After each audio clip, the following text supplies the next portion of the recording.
Amados irmãos, amadas irmãs, como é bom estarmos juntos, depois de termos desfrutado da mesa do Senhor. Amém?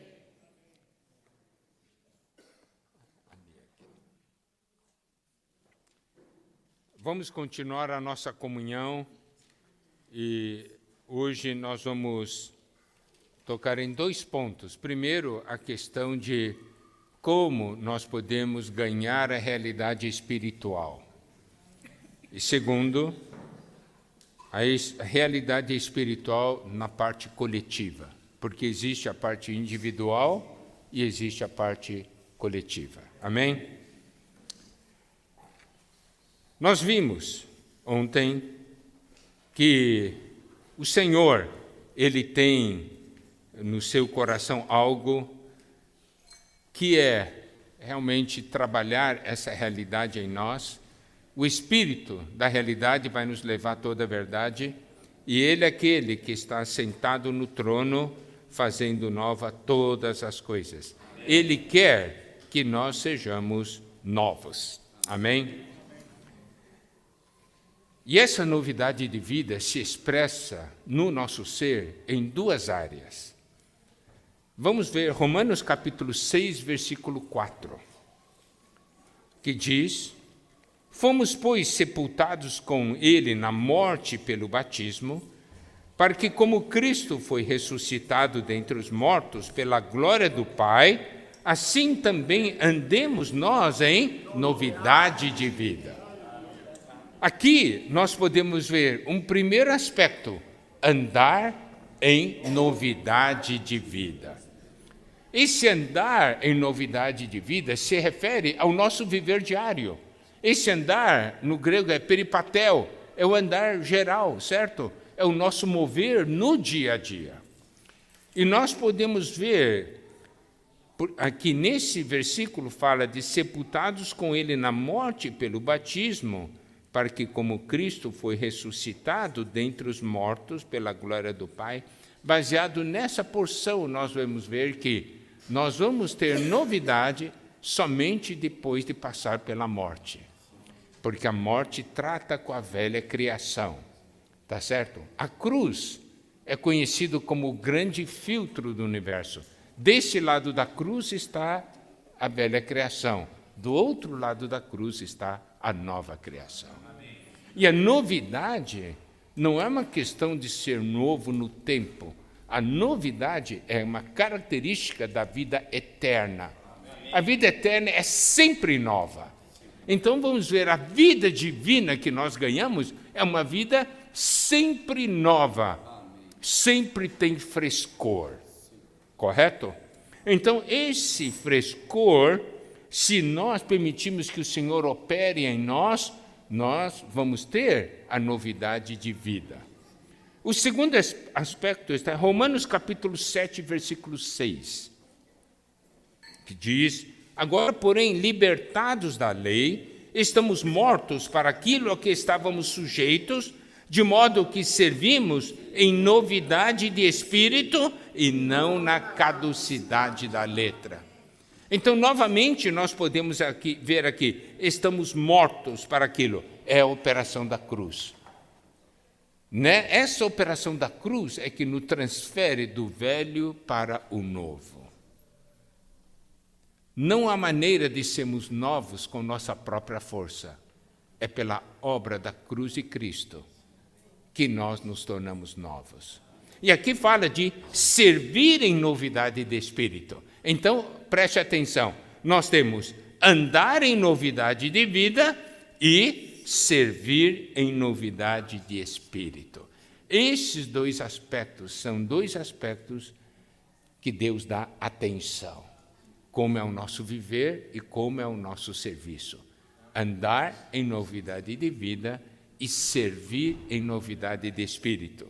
Nós não temos tempo para entrar nos detalhes, estou somente pincelando, dando uma visão para os irmãos sobre o que é Deus nos fazer novos. Isso é expresso em nosso viver e no nosso serviço. Correto? Vida e espírito. Andar em novidade de vida, servir em novidade de espírito. Agora, vamos ver. Para que isso me alcance, eu preciso ter comunhão com Deus. Tá certo? Isso não vem da minha mente, do meu esforço, do meu estudo. Vem do meu relacionamento com o Senhor. Vamos então entrar na questão do que o apóstolo João nos mostra em 1 João capítulo 1, sobre estar na comunhão divina, estar na comunhão com o Senhor, porque é dessa comunhão que tudo é produzido. 1 João capítulo 1, versículo 1, diz o seguinte: o que era desde o princípio, o que temos ouvido, o que temos visto com nossos próprios olhos, o que contemplamos e as nossas mãos apalparam com respeito ao verbo da vida. Então, o apóstolo João diz uma coisa, ele diz assim, ele nos fala é da experiência dele, e a experiência dele é o modelo para nós. Ele disse, o que era desde o princípio, que se refere ao nosso Deus, né? Daí ele diz assim, o que nós temos ouvido. No nosso relacionamento com Deus, nós precisamos ouvi-lo. Isso é muito importante. Não é o que os outros falaram, entendeu? É o que eu ouvi de Deus. Isso só é possível na minha comunhão com Deus. Né? Ontem nós vimos ali em Mateus 16, o Senhor disse, o que as pessoas dizem que eu sou? Então, daí, onde isso quer dizer? Eu quero que vocês me digam. Mas eu só vou poder dizer quem o Senhor é para mim se eu ouvi-lo, se eu conhecê-lo. E esse conhecimento de Deus vem do quê? A que temos ouvido, o que temos visto. Então, é uma questão de ouvir o Senhor, é uma questão de ver o Senhor. O que temos visto com nossos próprios olhos. Olha a ênfase na experiência pessoal. Se você sabe, queridos irmãos, viver baseado no que os outros estão falando não é o caminho. Se lembra da parábola das virgens, né? Estavam todas ali, tal, esperando o noivo, tardou e todas adormeceram. Depois, quando ouviu-se o grito, eis o noivo, todo mundo acordou e tal. Tinha 5 nécias, 5 prudentes. As prudentes tinham azeite na vasilha e as nécias não. As nécias pediram, nos dá um pouquinho, me empresta um pouquinho aí. Eles, não, vai faltar para nós, tem que comprar. Irmãos, sabe qual é um grande perigo? É nós vivermos de experiências emprestadas. Viver de experiências emprestadas só nos dá uma aparência. Mas quando chegar no momento, o que vale é o que você tem, e não o que você pediu emprestado. Você sabe, quando vivemos juntos, é muito fácil viver de experiências emprestadas. Oh, que lindo, aquele irmão experimentou isso. Oh, que lindo, aquele outro irmão experimentou isso. Mas, querido irmão, querida irmã, qual tem sido a sua experiência? Os irmãos percebem? Por isso que João está dizendo o que era desde o princípio, o que temos ouvido, o que temos visto com os nossos próprios olhos, e ele diz, o que contemplamos. Ver e contemplar é diferente. Por exemplo, alguém diz assim, dá uma olhada, se alguém mostra uma foto para você, dá uma olhada na foto, você dá uma olhada assim, oh, que bom, né? Ok, viu? Tá bom, eu vou perguntar, aquele irmão que está na parte direita da foto, qual é a cor da camisa dele? Eu não sei, porque você só viu, você não contemplou. A contemplação significa que você olha e você olha para os detalhes. Não é só uma questão de ver o Senhor, tem que contemplar o Senhor. Os irmãos entendem? O contemplar leva tempo. Não é uma coisa rápida. Outra coisa que diz, as nossas mãos apalparam. Significa, você diz, é de verdade? Daí você toca. É de verdade, apalpou. Você tocou algo real. Entendeu? Daí você ganha a realidade. Ele diz assim, todas essas experiências com respeito ao verbo da vida, com respeito à palavra da vida. E aí, quando você tem essa experiência, o apóstolo João, ele mostra todos os sentidos dele estão voltados para experimentar esse Senhor que é a palavra. Amém. Não é isso? Você diz, você pode ver aqui, ouviu, viu, contemplou, apalpou.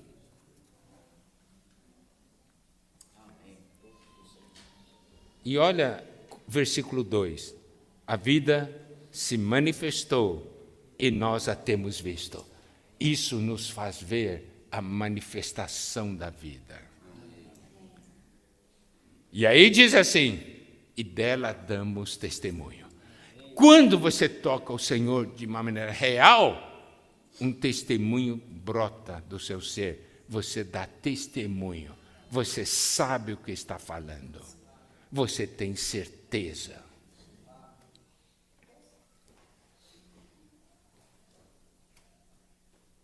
E assim diz assim, dela damos testemunho e vô-la anunciamos a vida eterna, a qual estava com o Pai e nos foi manifestada. Eu vi a vida, eu experimentei a vida. Amém. E isso muda meu ser. Amém. E faz com que eu também possa, através do meu testemunho, transmitir essa vida. Assim como João está transmitindo para nós. Correto? Daí, olha só o versículo 3. O que temos visto e ouvido, anunciamos também a vós outros, para que vós igualmente mantenhais comunhão conosco. Ora, a nossa comunhão é com o Pai e com seu Filho, Jesus Cristo. Isso mostra que toda a experiência que temos com o Senhor é uma experiência que nos introduz na comunhão divina, na comunhão com o Pai e com o Filho. E ao nós transmitirmos também para outros, assim como João está transmitindo. João, ele diz assim, por que eu estou anunciando o que eu ouvi, o que eu vi? Para que vocês também penetrem nessa comunhão com Deus. Toquem também essa realidade. Amém. Vamos ver agora um outro versículo que fala exatamente desse relacionamento divino. 2 Coríntios, capítulo 3, versículo 18, que diz o seguinte, todos nós, com o rosto desvendado, contemplando como por espelho a glória do Senhor, somos transformados de glória em glória na sua própria imagem, como pelo Senhor o Espírito. Esse versículo é um versículo maravilhoso, porque fala de um rosto desvendado, contemplando a glória do Senhor, fala de sermos transformados de glória em glória, por meio dessa contemplação na imagem do Senhor, o Espírito. Agora, irmãos, eu quero ajudá-los de uma maneira muito prática sobre essa questão de contemplação. 2 Coríntios capítulo 3, versículo 16, nos dá o primeiro passo. Quando, porém, algum deles se converte ao Senhor, o véu lhe é retirado. É impossível contemplar o Senhor com véu. Os irmãos compreendem? Eu vou contemplar o Senhor. Você não vai conseguir ver se você tiver o véu. Aqui nos mostra, quando algum deles se converte ao Senhor, para contemplar o Senhor, eu tenho que me converter ao Senhor. Eu posso estar envolvido com muitas coisas, entende? Eu não estou olhando para o Senhor e tal, estou olhando para o outro lado.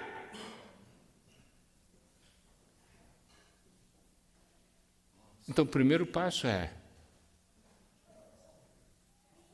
voltar-se para o Senhor. Voltar-se para o Senhor significa deixar de olhar qualquer outra coisa. O que acontece? Quando alguém se converte ao Senhor, o véu é retirado. Os irmãos compreendem? Amém.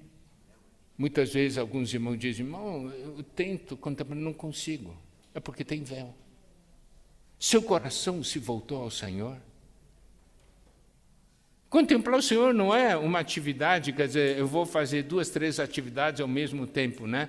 Enquanto eu contemplo o Senhor, eu vou ficar pensando numa outra coisa, né? Eu vou resolver um outro problema. Não, é um negócio que tem que se voltar ao Senhor, contemplar o Senhor. E outra coisa, ora, o Senhor é o Espírito, é algo que ocorre no Espírito. O Senhor é Espírito, e onde está o Espírito do Senhor? Aí a liberdade. Então, eu tenho que contemplar o Senhor, é no meu espírito, não é na minha mente. O que significa? Não é eu imaginar Senhor Jesus lá e eu aqui e eu estou contemplando Ele. Não é fruto de imaginação, é uma realidade espiritual. Os irmãos estão compreendendo? É uma realidade espiritual. Por quê? Onde está o Espírito do Senhor? Aí há liberdade. Então aqui há uma libertação do nosso ser. Estava preocupado com tantas coisas que nos prendem, correto? Eu me volto ao Senhor, ao Espírito, e aí eu desfruto da liberdade e eu contemplo o Senhor no Espírito. É algo espiritual, não é algo da nossa mente. E aí nós somos transformados de glória em glória na sua própria imagem, como pelo Senhor o Espírito. Olha a ênfase que ele dá sobre Espírito. Amém. Os irmãos estão compreendendo? Amém. Senhor é o Espírito. E eu contemplo e eu sou transformado de glória em glória na sua própria imagem, como pelo Senhor o Espírito.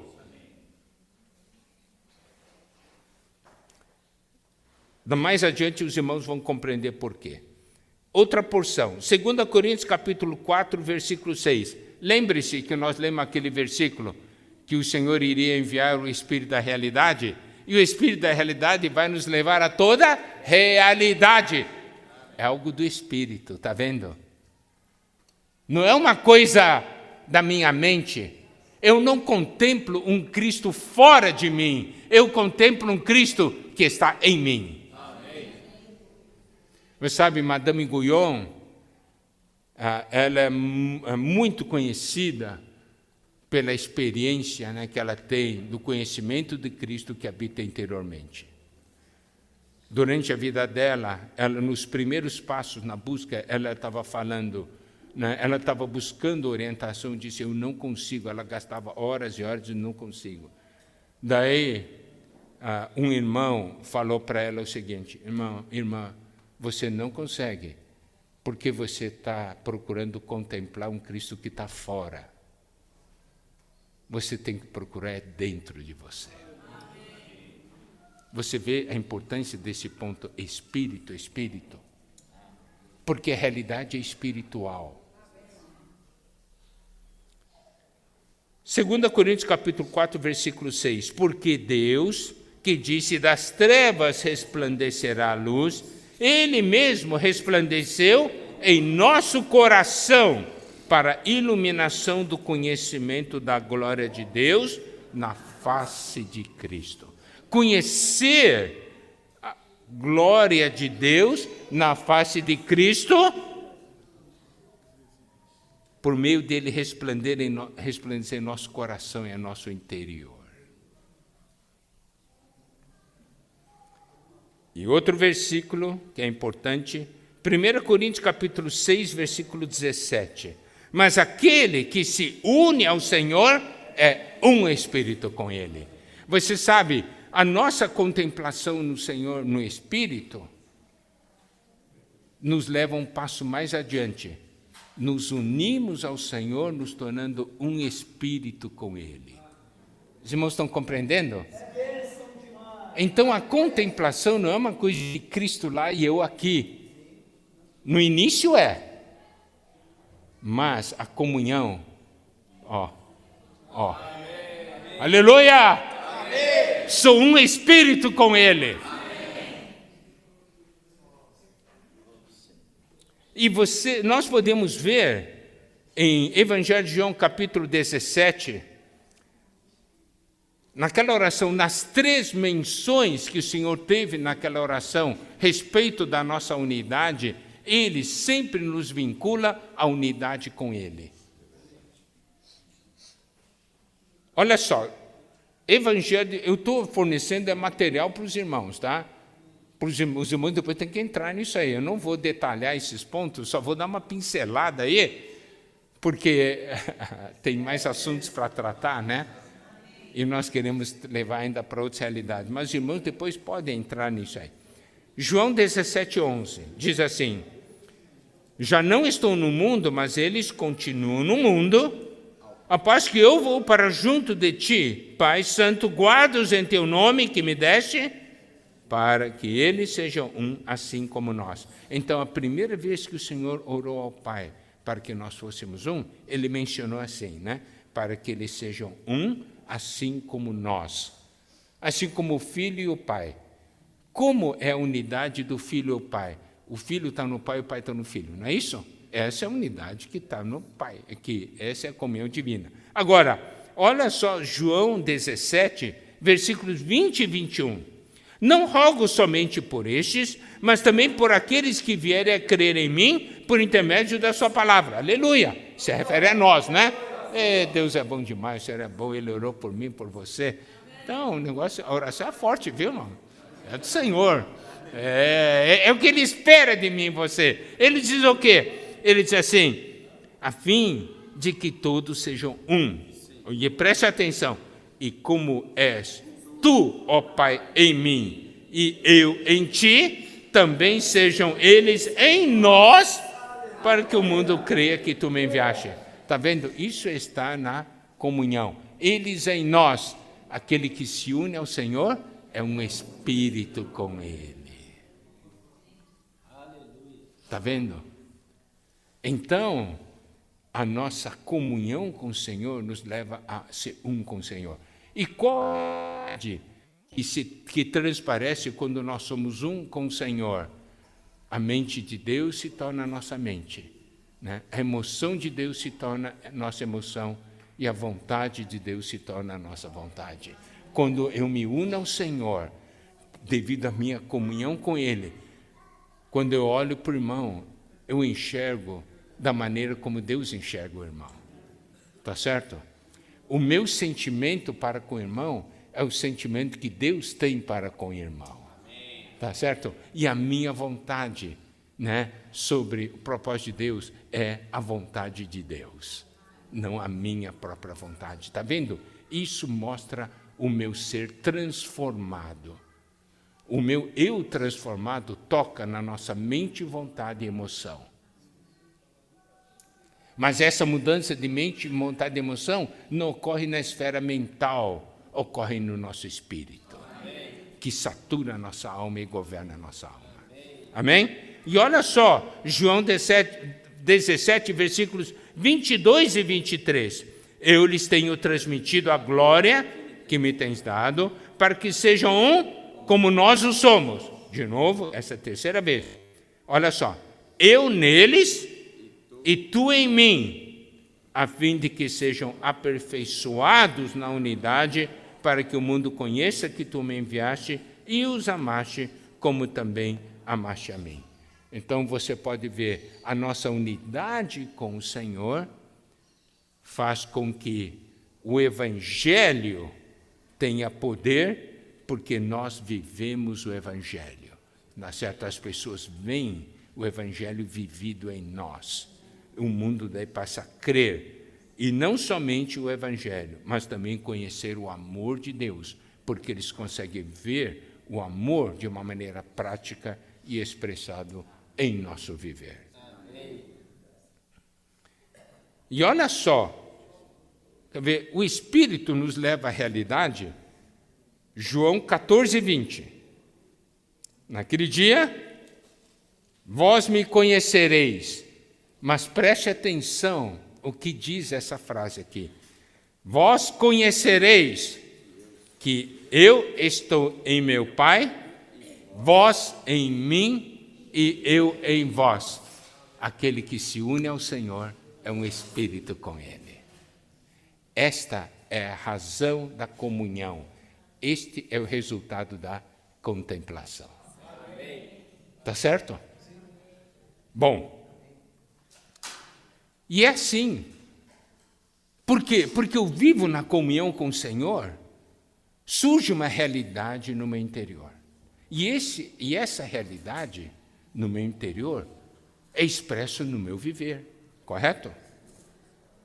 Então, agora vamos ver o que João diz de uma maneira prática sobre realidade espiritual.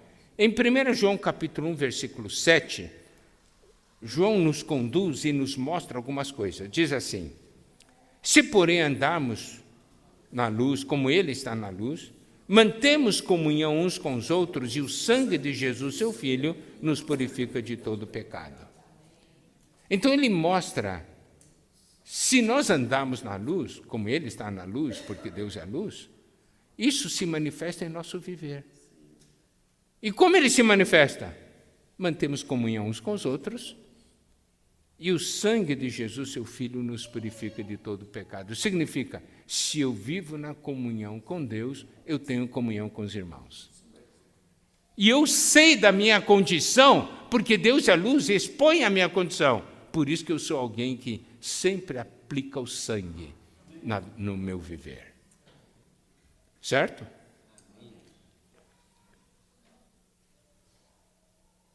Olha só. Bom, agora, vamos ver. João ele quer realidade. Quer dizer, não vem com essa de querer mentir, não, que eu sei quando você está mentindo. Quer ver? Eu vou ler uma série de versículos, e esses versículos vão nos expor. Olha só. 1 João capítulo 1, versículo 6. Se dissermos que mantemos comunhão com Ele e andarmos nas trevas, mentimos e não praticamos a verdade, ou não praticamos a realidade. Irmão, você tem comunhão com Deus? Tenho. João pergunta para você, você tem comunhão com Deus? Tenho. Ele diz assim, você diz que tem, mas eu estou olhando o seu andar. Você anda nas trevas. O seu andar mostra que você não está nas trevas. Você está mentindo. Não é isso que ele diz no versículo? Você não está praticando a verdade. Eu não dou atenção ao que você fala, eu estou dando atenção no que você vive.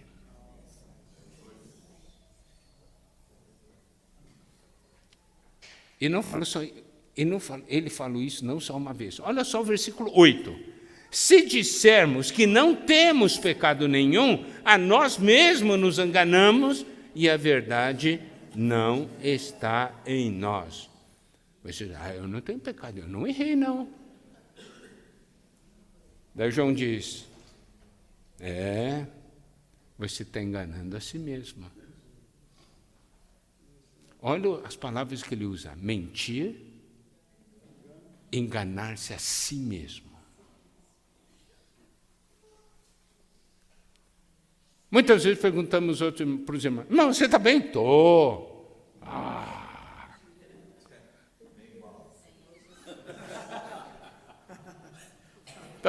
Não é, irmãos? Você sabe, na hora que o irmão perguntou se está bem, você tem que dizer, irmão, preciso de sua ajuda, eu não estou bem. Não é verdade? Mas a gente diz, não, estou bem, e não pede ajuda. E olha só, o que é pior? 1 João 1,10. Se dissermos que não temos cometido pecado, fazemo-lo mentiroso e a sua palavra não está em nós. A gente diz uma coisa contrária ao que Deus está dizendo ao nosso respeito. Por isso a grande pergunta é, Senhor, você sabe, nós temos que aprender a ter comunhão com Deus. Nós temos que ir diante de Deus, frequentemente perguntar, Senhor, diga para mim como é que eu estou. O que você sente a meu respeito? Você está alegre, está triste? Você está decepcionado? Senhor, você me conhece. O que você sente a meu respeito? Fala para mim.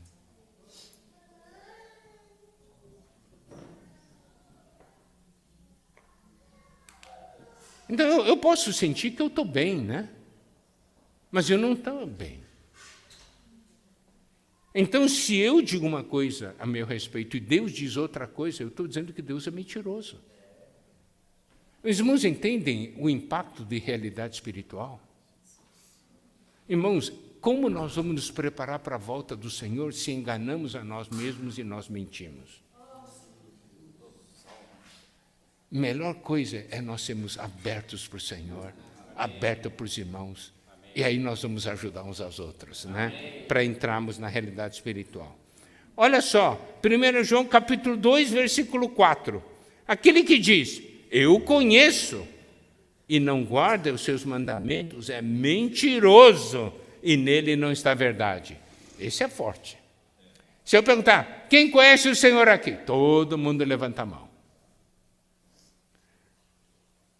Mas João vai dizer, gozado, eu olho para você, você não ama a palavra de Deus, você não dá importância em guardar a palavra de Deus, e você diz que conhece Deus. Se você conhece Deus, você dá valor à palavra de Deus. Amém. A palavra de Deus é importante para a sua vida. Amém. Olha só, ele diz claramente, aquele que diz, eu conheço e não guarda os seus mandamentos, é mentiroso.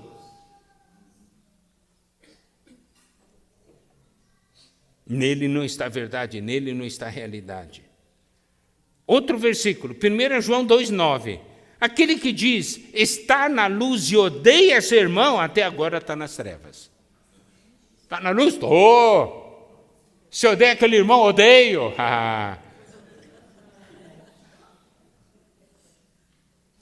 Irmãos, eu não sei se você eu tive o cuidado de compilar esses versículos que João está dizendo. Você diz uma coisa, mas eu estou vendo outra, entendeu?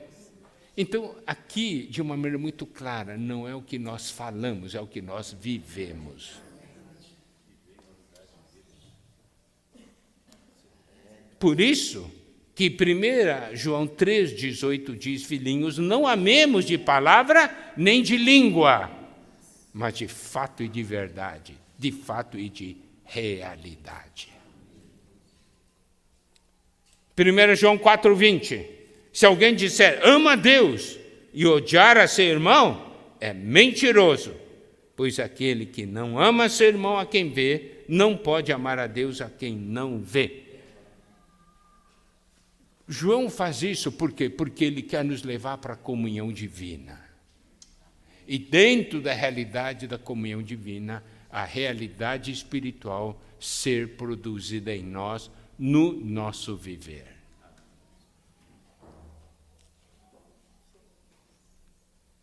Bom, irmãos, eu acho que quando a gente lê essa série de versículos, diz, Senhor, eu vou parar de falar, vou começar a viver, né?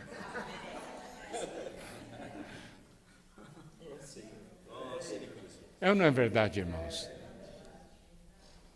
Tantos versículos. Você fala, se você disser. João diz, Deus quer realidade. Amém? Bom, isso é para nos ajudar na parte pessoal. Se nós buscarmos a realidade pessoal, resultado é que nós vamos andar em novidade de vida e servir em novidade de espírito. Agora, nós vamos ver 3 pontos da realidade espiritual na parte coletiva. como igreja, como povo de Deus. Primeiro ponto, que é importante, porque são 3 pontos que precisamos, nós como povo de Deus, precisamos ter para que o Senhor volte. Então, no nosso serviço, nós temos que ver, o nosso serviço produz ou não esses 3 pontos que nós vamos mencionar agora. Se existe ou não é a realidade desses 3 pontos que nós vamos mencionar agora. Primeiro ponto é a realidade do reino em nossas vidas, de uma maneira individual e coletiva. O Senhor Jesus, ele em sua oração, quando ele ensinou os discípulos a orar, em Mateus capítulo 6, versículo 10, disse o seguinte: venha o teu reino, faça-se a tua vontade, assim na terra como no céu. Venha o teu reino. Em termos práticos, o que é vinda do reino? É a vontade de Deus ser feita. Por que o Senhor pede para que nós oremos assim? Porque a vontade de Deus é feita nos céus, mas não é feita na terra. E nós precisamos dar atenção, porque o Senhor nos ensinou a orar assim. Se o Senhor nos ensinou a orar assim, é bom orar assim. Eu quero fazer uma pergunta. Você não precisa me responder abertamente. Quando você ora, tem essa parte, venha o teu reino?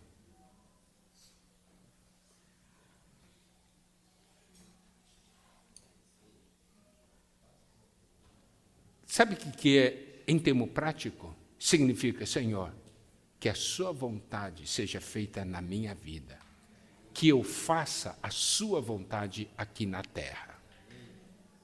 Eu não quero fazer a minha vontade, eu quero fazer a sua vontade. Isso traz uma realidade, Olha só. Efésios capítulo 1, versículo 9. Versículos 9 e 10, ela diz assim: desvendando-nos o mistério da sua vontade, segundo o seu beneplácito que propuser em Cristo, de fazer convergir nele, na dispensação da plenitude dos tempos, todas as coisas, tanto as do céu como as da terra.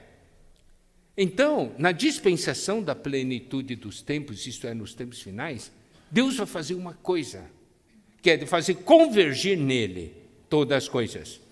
Para a gente compreender melhor, na versão Bíblia Livre para Todos, esse versículo diz o seguinte, o versículo 10, mediante o qual ele colocaria sob a autoridade de Cristo tudo que existe no céu e na terra. Cristo ser cabeça, Cristo ser autoridade, todas as coisas, e começa comigo e com você. Amém. Isso é começar a viver a realidade do reino. Cristo ser minha autoridade. Na versão Nova Bíblia Viva em português, diz assim: e este era o seu propósito, na plenitude do tempo, ele reunirá tudo o que existe no céu e na terra debaixo da autoridade de Cristo.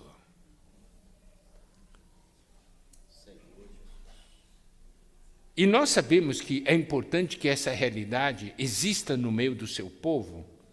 Por quê? Porque em Apocalipse 11:15 diz o seguinte: o 7º anjo tocou a trombeta e houve no céu grandes vozes dizendo: o reino do mundo se tornou de nosso Senhor e do seu Cristo, e ele reinará pelos séculos dos séculos. Aleluia! Louvado seja o Senhor.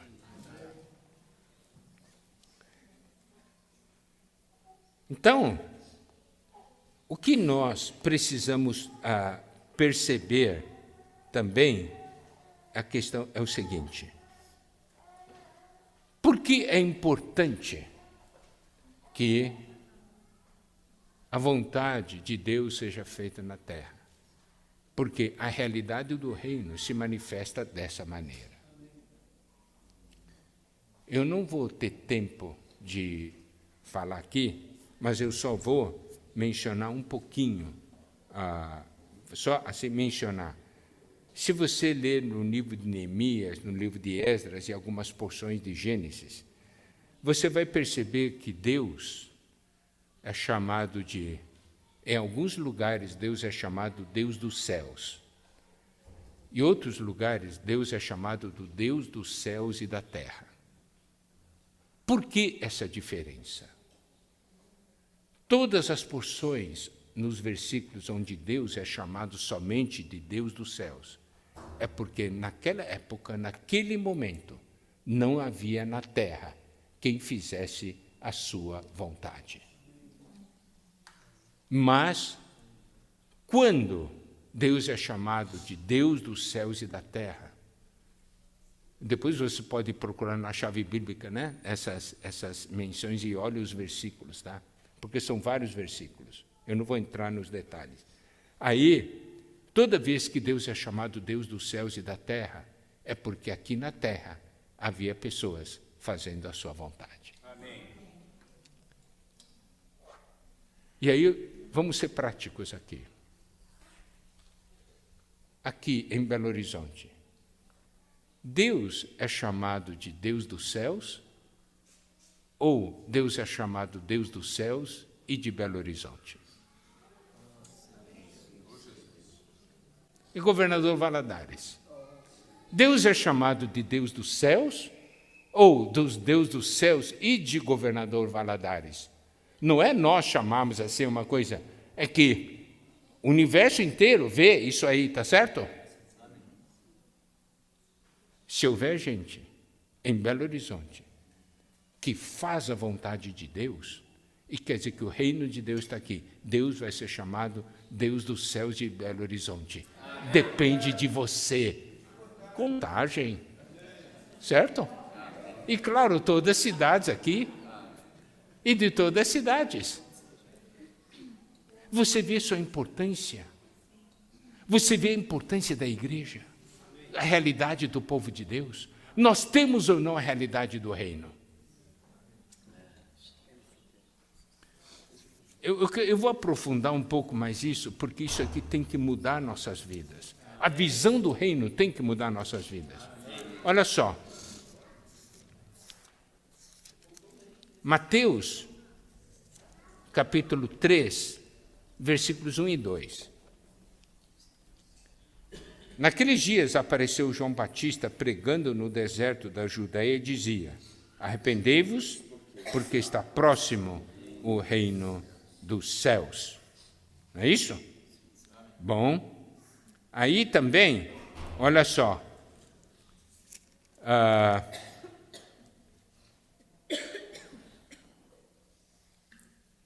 o Senhor Jesus também, ali em Mateus 4:17, diz: daí por diante passou Jesus a pregar e a dizer: arrependei-vos, porque está próximo o reino dos céus. Você sabe, o Evangelho de Deus tem duas faces: o Evangelho da graça e o Evangelho do reino. No Evangelho da graça se prega muito arrependimento. É o arrependimento por causa dos pecados, tá certo? Isso é importante nós compreendermos. Mas sabemos que o Evangelho de Mateus é um evangelho que nos mostra o Evangelho do reino, tá certo? Porque mostra Cristo como rei. O que significa arrependei-vos, porque está próximo o reino dos céus? E isso aqui, irmãos, é uma lição que todos nós precisamos aprender. Eu vou dar um exemplo para os irmãos. Um dia, um irmão teve comunhão comigo, ele disse: Miguel, eu vou fazer isso. Eu disse para ele: irmão, não faça. Por quê? Não é pecado. É pecado? Mostra para mim na Bíblia que é pecado. Eu disse, não é pecado. Mas a minha pergunta para você é a vontade de Deus ou não? Entende, irmãos? Você faz uma coisa que não é pecado porque você quer fazer, mas essa não é a vontade de Deus. Então a questão não é se é ou não é pecado, a questão é ou não é a vontade de Deus? E quantas coisas nós já fizemos que não era pecado, mas que não era a vontade de Deus. Nós temos que nos arrepender ou não? Quem conhece o Evangelho do Reino se arrepende. Porque o reino é algo que é importante para a nossa vida. O Senhor quer que o reino venha, se torne realidade em nós. Eu posso não dar valor, mas meu Senhor dá valor, então eu tenho que dar valor.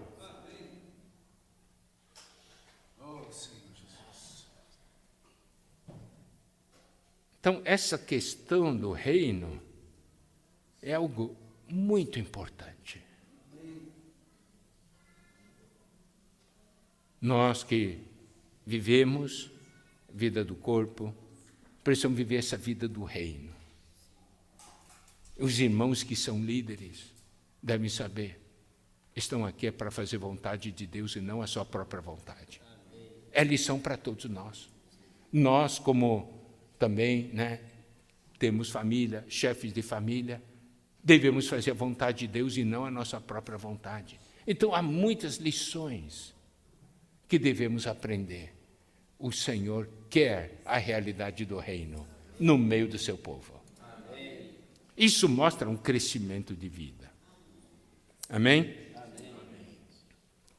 Então, o primeiro ponto é realidade do reino. Segundo ponto é a realidade do corpo de Cristo. Efésios capítulo 4, versículos 11 a 13 diz: E ele mesmo concedeu uns para apóstolos, outros para profetas, outros para evangelistas, outros para pastores e mestres, com vistas ao aperfeiçoamento dos santos, para o desempenho do seu serviço ou ministério, para a edificação do corpo de Cristo, até que todos cheguemos à unidade da fé, do pleno conhecimento do Filho de Deus, a perfeita varonilidade, à medida da estatura da plenitude de Cristo. A realidade de Cristo como cabeça, isso é a realidade do reino, introduz a realidade do corpo. A realidade do reino, a ênfase do reino é autoridade. A ênfase do corpo é vida. Aqui, nós podemos ver um ponto aqui, Efésios 1, 22 diz o seguinte: E pôs todas as coisas debaixo dos pés, e para ser o cabeça sobre todas as coisas, o deu à igreja, a qual o seu corpo, a plenitude daquele que a tudo enche em todas as coisas. Cristo é cabeça. Deus quer que Cristo seja cabeça sobre todas as coisas, mas para que isso aconteça, Deus deu Cristo para ser cabeça para a igreja. A igreja, então, é o seu corpo, para que por meio do seu corpo, tendo Cristo como cabeça, Cristo possa ser o cabeça sobre todas as coisas. Então, a igreja, o corpo de Cristo, é um instrumento que Deus vai usar para que Cristo seja cabeça sobre todas as coisas, não é isso? Mas aqui nós vemos um corpo, e esse corpo somente se manifesta quando cada um desempenha o seu ministério, a sua porção. O corpo tem duas funções. A primeira função do corpo é expressão. O meu corpo é minha expressão. Correto? Quem vê a mim, quem vê meu corpo, vê a mim. Então, a igreja é o corpo de Cristo. A igreja manifesta Cristo. Isso aqui nós devemos ter clareza. Nós estamos aqui para expressar Cristo. Amém. Certo? Não é para expressar um homem, é para expressar Cristo. E também nós não estamos aqui para expressar um grupo. Nós estamos aqui para expressar Cristo. Amém? Amém? Segunda função do corpo é um instrumento para eu realizar o que eu quero. Certo? Se meu corpo não funciona, eu não consigo fazer nada. E aí vamos buscar realidade agora para nós. Manifestamos Cristo? Manifestação de Cristo ocorre quando cada um de nós manifesta Cristo. Tem uma manifestação individual e tem uma manifestação coletiva. Então, esse é o primeiro aspecto, manifestar Cristo. Segundo, é ser o instrumento de Cristo para que a vontade dele, para o que ele deseja fazer, possa ser feito na terra. Por que Deus deixou sua igreja na terra? Porque ele quer fazer muitas coisas na terra. Não é isso? Tem muita coisa para ser feito. Ele vai usar o que para fazer isso? Vai usar o seu corpo. Assim como você usa seu corpo para realizar as tarefas que você precisa fazer. O corpo de Cristo é para realizar as tarefas que o Senhor deseja fazer na terra.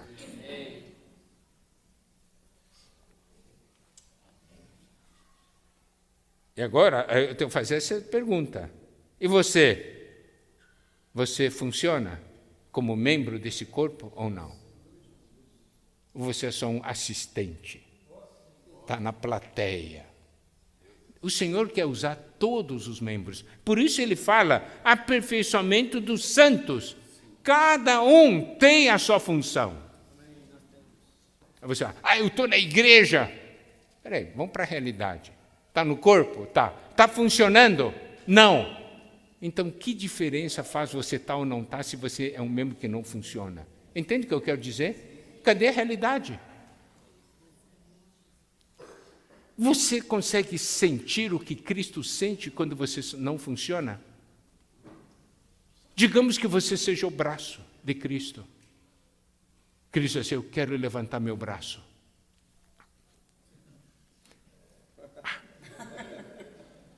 Porque você está parado. Você não obedece. Quantas coisas Cristo deixou de fazer porque você está parado? E você não viu, você não tem a realidade.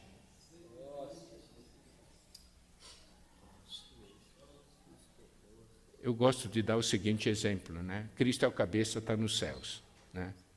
Tá. Então, vamos ver, o Juninho é o braço de Cristo. Então, quando eu fizer assim, você levanta, tá? Então, Cristo está no céu, Cristo é a cabeça, olha só. Viu? O corpo reagiu na terra, ele é o braço. Olha que maravilha. Ó.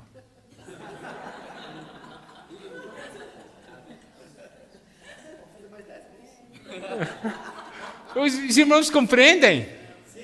Isso é realidade de corpo.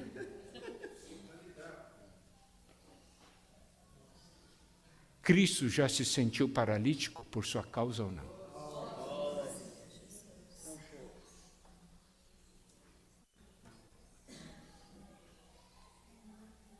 Quer mudar? Amém. Vamos buscar a realidade. Amém. E o resultado é até que todos cheguemos à unidade da fé. Todos. Então, a importância é a edificação do corpo de Cristo. Aqui diz, olha, versículo 12, com vistas ao aperfeiçoamento dos santos, para o desempenho do seu serviço, para a edificação do corpo de Cristo. Deus quer que nós sejamos edificados uns com os outros. Não é uma questão de quantos irmãos. Aqui tem 100 irmãos, aqui tem 500 irmãos. Como Deus vê? Deus não dá atenção a isso aí. Uma pergunta de Deus: está edificado? Não. Que vale então? Não tem edificação.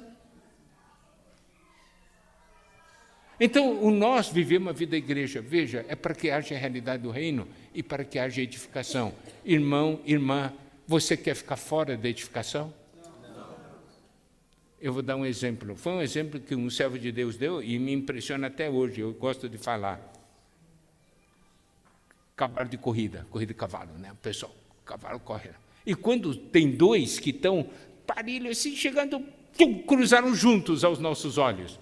Daí, o que vai acontecer? Tira a foto, né? Do cruzamento. E aí eles vão julgar quem que chegou primeiro. E aí você observa assim, qual é a decisão? A parte mais da frente é o nariz, né? Onde o nariz do cavalo olha o primeiro, o nariz desse cavalo tocou primeiro. Então, esse cavalo é o campeão. Preste atenção. Quando a edificação é o seguinte, o nariz foi o que chegou, mas o rabo ganhou o prêmio junto.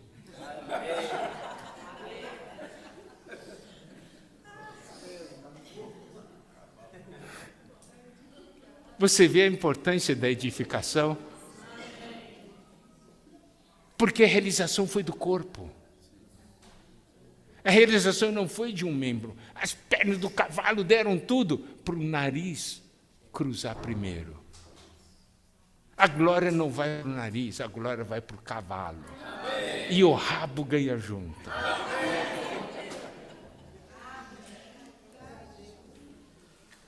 Você pode dizer, eu sou o rabo, não faz mal. Você está edificado. Amém. Realidade espiritual de corpo. Vamos para o terceiro aspecto. Igreja como noiva. Apocalipse capítulo 19, versículo 7. Alegremo-nos, exultemos e demos-lhe a glória, porque são chegadas as bodas do Cordeiro, cuja esposa a si mesma já se ataviou, pois lhe foi dado vestir-se de linho finíssimo, resplandecente e puro, porque o linho finíssimo são os atos de justiça dos santos. Nós temos aqui a noiva ataviada. Então, essas três realidades, realidade do reino, realidade do corpo, realidade da noiva. Na realidade do reino, questão de autoridade. Realidade de corpo, a vida. E realidade da noiva, o amor para com o Senhor e também uns para com os outros. E aí, essa questão do amor, você pode ver, né, que João, em 1 João, enfatiza muito, né? Amor. Então, isso mostra que Deus dá valor para o amor. Então, eu tenho que fazer uma pergunta. Ela aqui é noiva. O que a noiva vai falar para o noivo? Querido, não estão casados ainda, estão preparando o casamento, né? Nós não estamos nos preparando para o casamento com o Senhor? Então, por exemplo, a realidade de Belo Horizonte, tá? Claro, nós todos juntos somos a noiva, não é que Cristo vai ter 1000 noivas, não é isso. Mas vamos ver a realidade local.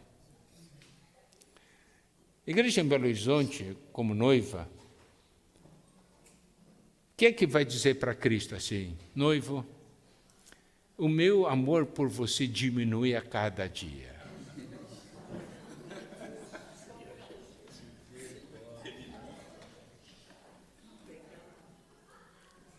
Estou falando sério.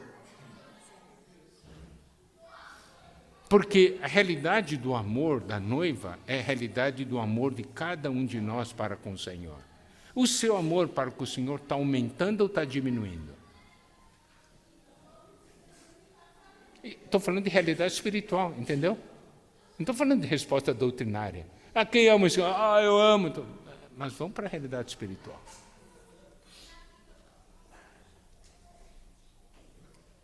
Qual é o sentimento do Senhor? Ele conhece a realidade dos nossos corações. A minha noiva está me amando mais ou me amando menos?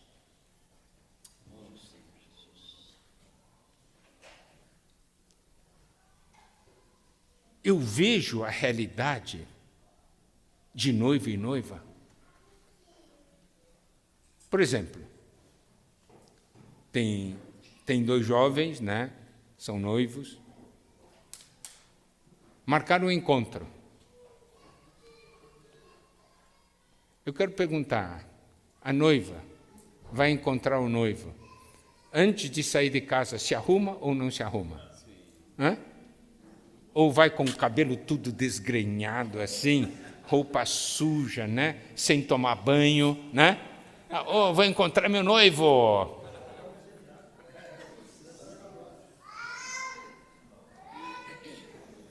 Se arruma ou não se arruma? E você se arruma para encontrar o noivo? Olha só. Individualmente nós somos virgens para o Senhor. Coletivamente nós somos noiva. Você sabe que quando nós estamos reunidos, estamos aqui para um encontro com o Senhor, como noiva.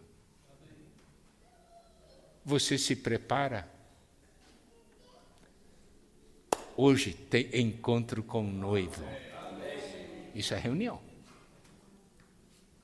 Não estou falando individualmente como virgem, estou falando coletivamente como noiva. Hoje, nós vamos nos encontrar como noiva. A noiva vai encontrar o noivo. Se a noiva vai estar ou não arrumada, depende de mim. Isto é realidade espiritual.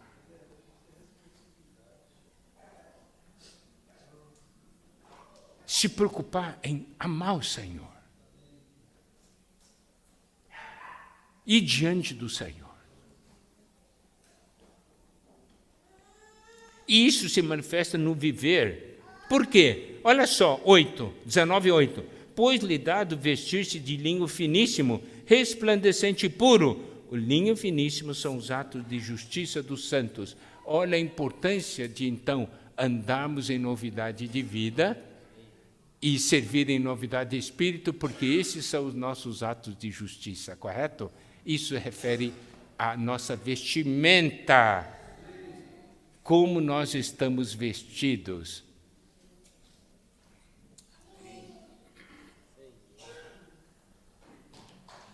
As noivas, quando estão preparando o vestido para o casamento, né?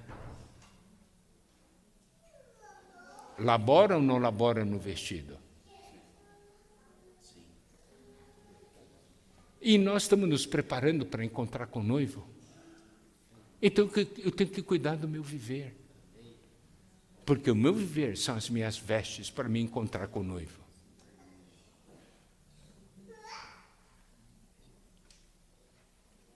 Autoridade, vida e amor. Devido à nossa comunhão com Deus triuno, esses 3 aspectos, quando passam a nos governar, nós temos realidade de reino, corpo e noiva. O novo começo é para isso. Amém. Deus está chamando você e a mim. Amém.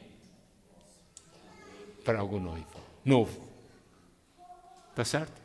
Para a realidade espiritual. Mas isso é algo que Deus tem que revelar para cada um de nós. Amém. Não é uma questão de um conhecimento mental. Nós precisamos de revelação. Amém? Amém? Que o Senhor abençoe a todos nós. Amém. Jesus é o Senhor.